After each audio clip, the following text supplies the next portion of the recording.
Assalamualaikum warahmatullahi wabarakatuh. Hai teman-teman semua.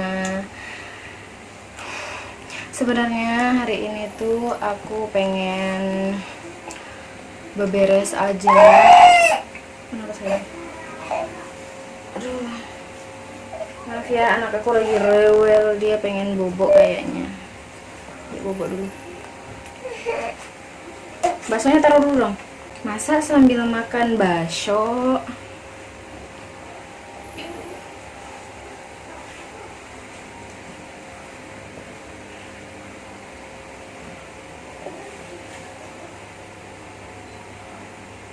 Jangan ditiru ya teman-teman, buat anak yang nggak terbiasa. Kalau ini udah terbiasa, jadi dia nggak kegerahan apa gimana. Keringetan sih nanti, cuman apa? Tetap aja bisa tidur gitu. Nanti kalau udah tidur aku taruh, aku kipas di dekat di kamar. Oke. Di video ini aku pengen kayak miring ya. Oke, jadi aku pengen share cerita aku. Ini real yang aku alami sendiri ya teman-teman. Kejadian ini tuh pernah aku alamin sekitar 2 tahun lalu waktu aku tinggal bareng mamahku di kampung. Jadi sebelum di sini tuh aku di Papua, di Bintuni, tepatnya di Kabupaten Teluk Bintuni. Jadi satu hari aku tuh kan sama suami ke kota.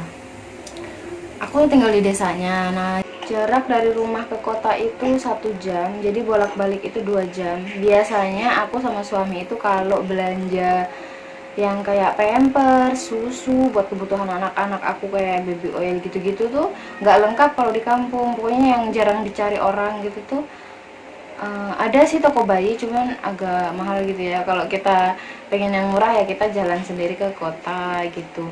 Nah, kita ke kota waktu itu, dan aku tuh memang biasanya kalau ke kota itu suka mampir di pasar atau apa?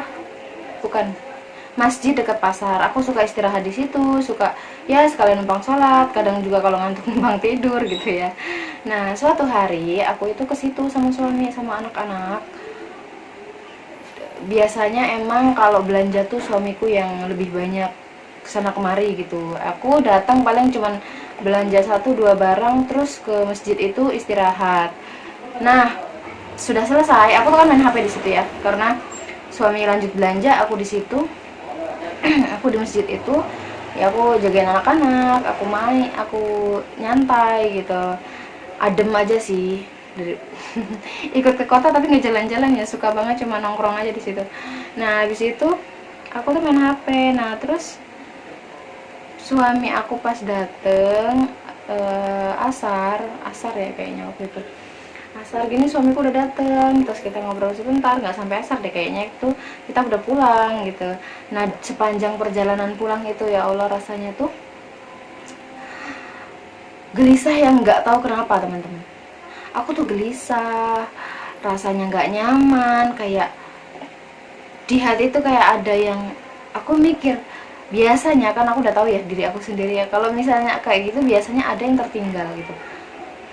Ketinggalan apa ya, dipikir-pikir apa coba, kan nggak ada gitu. Aku lihat barang gendongan apa, barang-barang belanjaan kayaknya udah dicek tadi, nggak ada yang ketinggalan, tapi tuh rasanya hatiku tuh kayak masih ada yang kurang gitu. Nah, di sini tuh alhamdulillahnya aku tuh kayak langsung ya Allah, aku nggak tahu gitu kan, aku nggak tahu apa yang ketinggalan, aku nggak tahu apa yang bener-bener ada yang ketinggalan, apa feelingku yang salah apa gimana, nggak tahu. Tapi aku pasrah sama Allah, pasrah sama Allah sepenuhnya. Saat itu pasrah sama Allah sepenuhnya. Bahkan aku sempat terpikir, karena aku kan nggak tahu ya, cuma meraba-raba kenapa hatiku kayak gitu, kenapa perasaanku kayak gitu. Aku cuma meraba-raba aja, meraba-raba maksudnya gini, apa jangan-jangan mau kecelakaan gitu ya, karena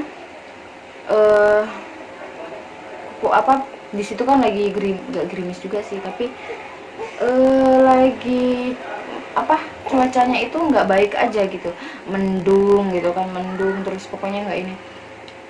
Terus beberapa hari itu qadarullah tuh ada aja kejadian-kejadian di Papua tuh, kayak pembunuhan lah apa gitu-gitu deh. Pokoknya di sana tuh lagi waktu itu ada kejadian apa ya, aku lupa, pokoknya ada pembunuhan gitu deh.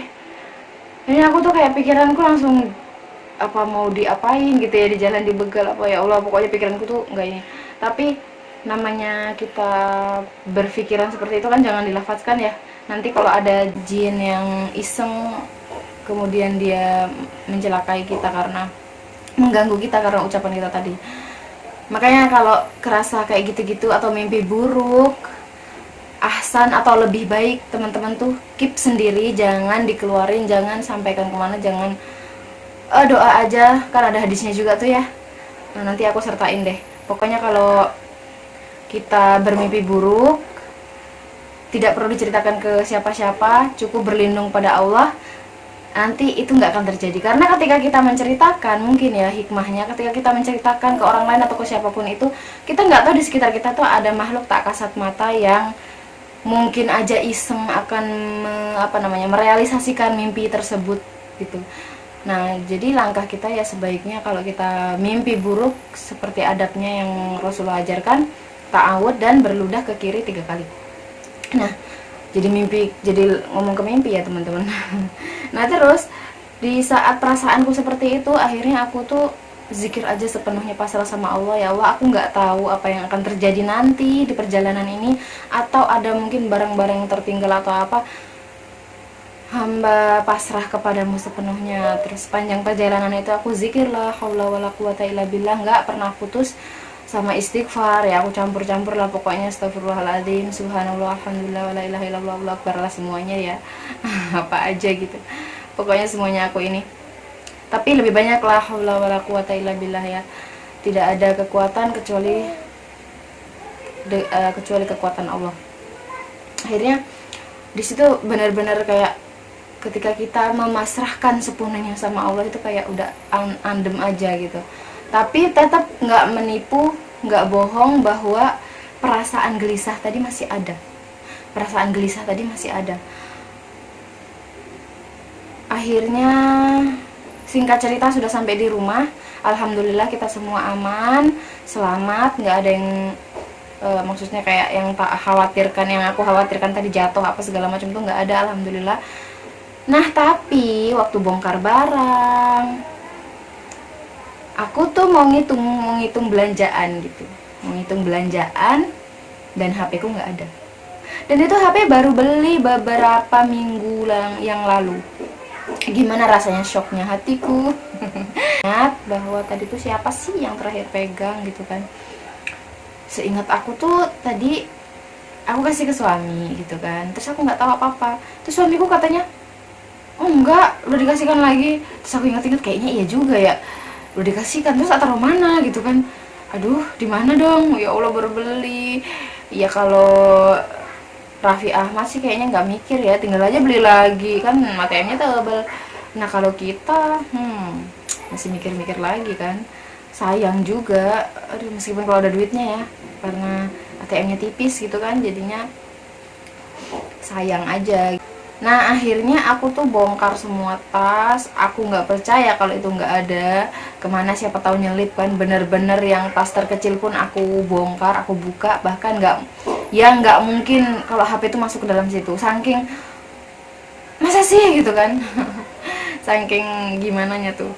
Akhirnya suami ya mungkin lebih tenang ya daripada aku yang panikan gitu. Suami lebih tenang. Dia telepon dan terhubung.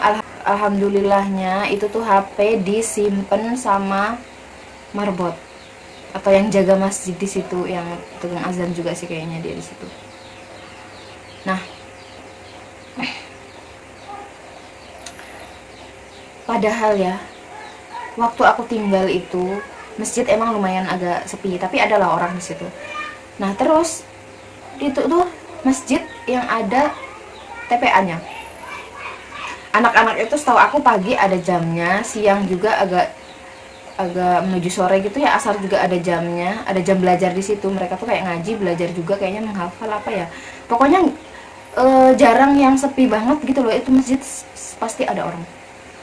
Masya Allah, tabarakallah, itu tuh ditemuin sama marbot masjid yang jujur dan ngejaga. Dia simpankan HP aku, simpen dan masih ada. Ya Allah, Masya Allah.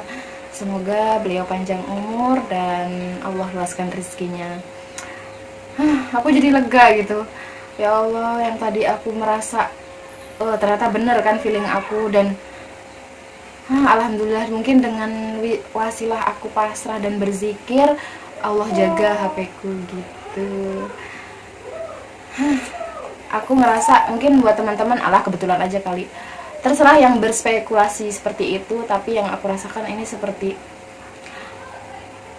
ini tuh kayak ya Allah, Allah jagakan gitu ya. Semisal aku nggak berzikir kepada Allah, semisal aku nggak memasrahkannya pada Allah, semisal aku ya udah biasa aja, apakah HP ini masih kembali ke aku? Allahu alam. Intinya yang terjadi, ceritanya, faktanya seperti itu. Silahkan bisa diambil hikmahnya, yang mau mengambil baik. Sekedar istighfar pun sebenarnya itu tolak bala, menolak bahaya ya. Dalam segala keadaan lah ya, kita libatkan Allah di perjalanan, atau kan kita nggak pernah tahu, kadang kita sudah berhati-hati tapi ada pengendara lain yang menabrak atau bagaimana. Pokoknya dalam segala hal kita bekerja, kayak mungkin yang teman-teman yang bekerja di tempat yang semua pekerjaan punya resiko gitu pasti, apalagi yang punya resiko kayak di musim-musim berat gitu ya, aku pernah lihat. Bisa dalam segala hal lah, intinya nggak perlu aku jabarkan satu-satu. Dalam segala hal kita bisa libatkan Allah di dalamnya agar kita lebih safety gitu. Kalau kita aja bayar asuransi demi untuk kesehatan atau apa, demi untuk keselamatan kita, kenapa kita nggak lantunkan setiap zikir yang di situ ada pahala dan juga keamanan dari Allah Subhanahu wa taala. Ya mungkin cukup segitu teman-teman, banyak pengalaman-pengalaman yang lain yang mungkin aku share di video selanjutnya. Kalau kalian suka boleh subscribe dan like-nya, dan see you di next video. Assalamualaikum warahmatullahi wabarakatuh.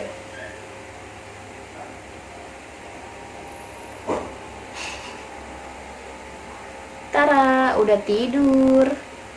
Kita bisa taruh di kasur dan kita tinggal masak.